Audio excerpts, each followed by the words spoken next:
And welcome to another update video about Cardano. Cardano moved only sideways today, but whenever that happens, we can consider an Elliott wave triangle.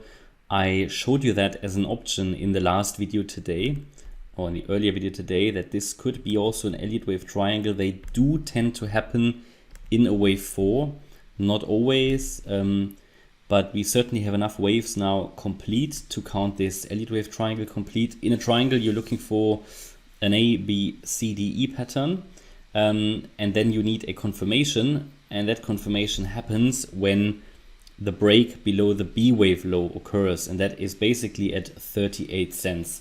That hasn't happened yet. So the wave down here that started, which occurred quite rapidly, could already be the fifth wave, but what you can never rule out, as long as the B wave isn't broken, that we are doing an extension of the triangle. So the D wave might very well sit here and then the E wave here. This is always possible, also because some of these don't have clear three-wave structures. You know, in such an Elliott wave triangle, each subwave should be a three-wave structure. But then again, on the lower time frames, you sometimes see distortions. So we can use it, however, as a guideline. And certainly what we need to know is that as long as we stay below the E wave high now, and that's at 39.4 cents, the focus could be on lower. What happens if we break above it? If we do that, then I would consider that the wave 4 is still in the making. Yeah, the wave 4 was quite shallow, but it reached the minimum requirements, which are here, which is basically here the 23.6 Fibonacci retracement at 39.5 cents. Higher is always possible as long as we don't break 41.3 cents. Then it would be too strong for a fourth wave. So this is still what it can use until we break below the 38 cent level and confirm the breakout to the downside. It is still possible to put in place here a higher wave 4. And again, resistance is 40.5 cents and 41.3. But for now, as long as we stay below the E wave high, as I said, below 39.4 cents, the focus can be on lower. But yeah, it's difficult. We're basically between support and resistance.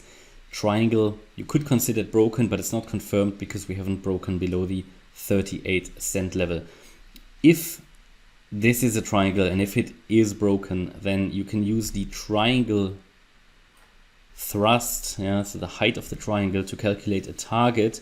That would be, so you take the height of the triangle, you add it to the end of the E wave, and it would, to be honest, only take us down to 37.4 cents based on this method of measuring.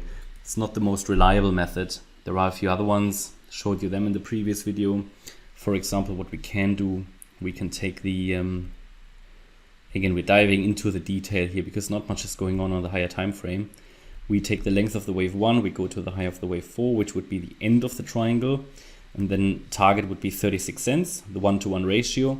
That's pretty much in line with the golden ratio as well of the retracements. So it's good overlap here. And another method of measuring target would be to take the wave 1 to 3 length, and we go to the high of the wave 4.